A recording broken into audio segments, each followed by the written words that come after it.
самая большая иллюзия, которую соотносят к биоэнергетике. Потому что исцеление физического тела, как правило, это следствие.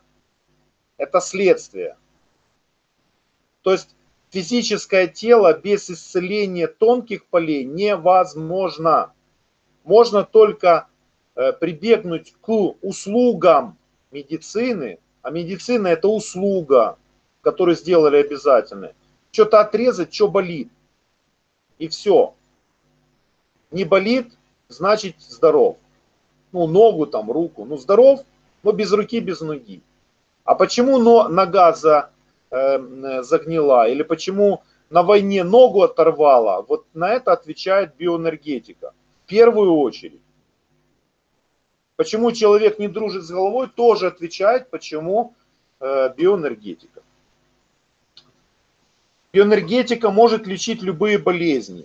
Не может она лечить любые болезни. Почему? Потому что есть болезни, которые могут передаваться по роду.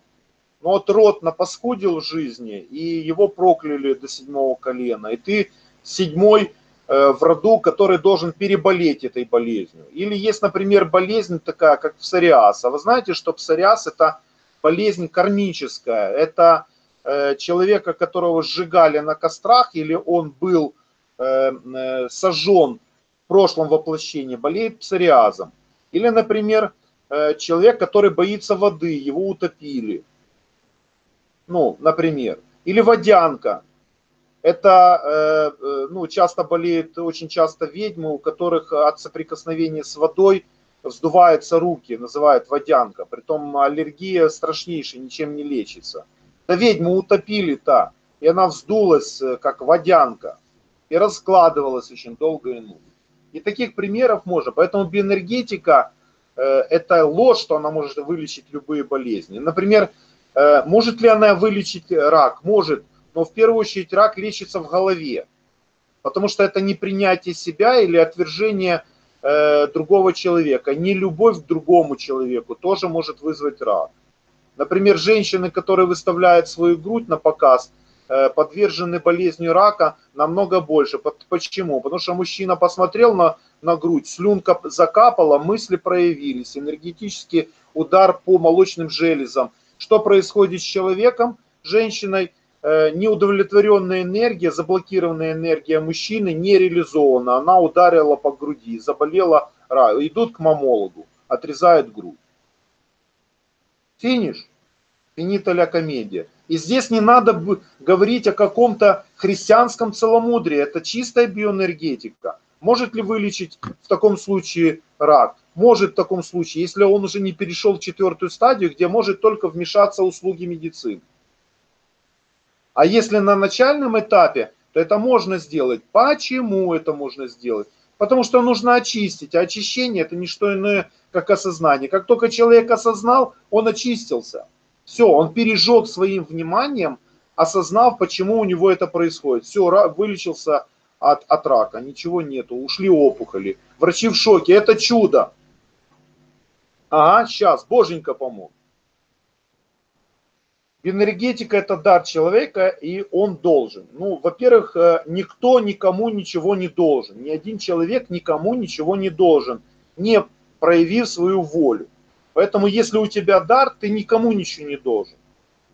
У тебя есть свои мотивы. Почему я передаю свои знания? Потому что я хочу получить новые знания. И я свои знания бесплатно передавать не буду. Я что-то даю бесплатно для того, чтобы закрыть цикл определенных энергетик, потому что и я что-то получил бесплатно, и я должен что-то отдать.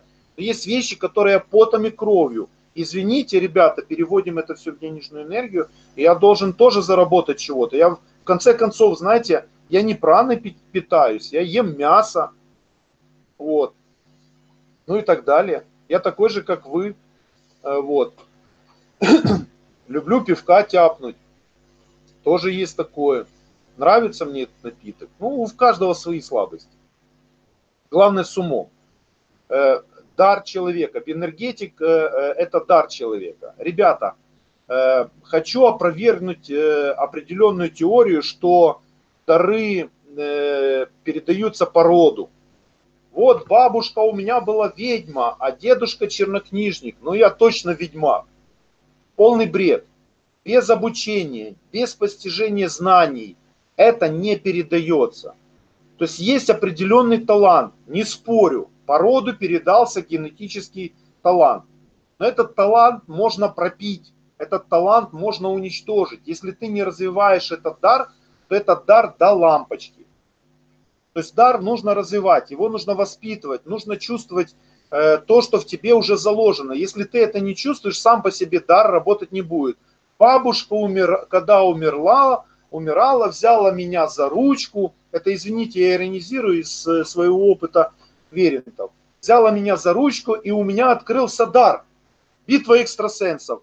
Добрый вечер, начинаем наше шоу. Вот это называется, ездить по ушам. Дар не открывается. В магии дар открывается потом и кровью, прилежанием, копанием, исследованием, практическим опытом. Только так откроется твой природный дар, переданный твоей бабушкой-ведьмой и дедушкой-чернокнижником. По-другому не передается. Можно копать в роду сколько угодно. Да, отлично, хороший род, прекрасный род, замечательный род. Но пока ты не начнешь работать над собой, проявлять в себе свое магическое сознание, до лампочки. Энергетика работает с чакрами, аурой и кармой. Ребята, тоже это ошибочное мнение. Биоэнергетик в первую очередь работает с энергией. И ни с чем другим, ни с какими ни чакрами. Руками поводил, там что-то дунул, плюнул. Это не биоэнергетик. Биоэнергетик знает, как работает энергия. И что он делает? Он направляет эту энергетику туда или обратно. Или показывает, где закупорка энергетики. Он способен видеть это. А почему он видит? Потому что он научился этому. Он учился это видеть.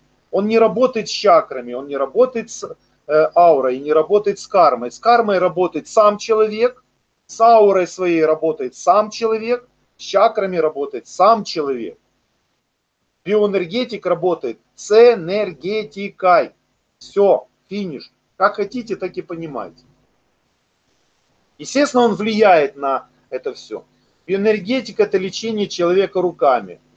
Но еще очередное ошибочное мнение. На самом деле, опять же, не руками, а энергией, исходящей из рук. То есть поводил руками, все рассосалось. Чем он поводил? Неоновые энергии, которые из пальцев лучатся, их тоже нужно наработать. Нужно очистить себя, нужно сделать это. Я больше скажу, грамотный биоэнергетик никогда не работает своей энергией. Да, он тратит свою энергию, но никогда не работает своей энергией. Он работает энергией самого человека, обратившегося к нему. Потому что если маг или биоэнергетик начнет работать своей энергией, то год-два такой практики, и нужно искать место на кладбище. В лучшем случае. Если не букет болезней или там хорошего врача.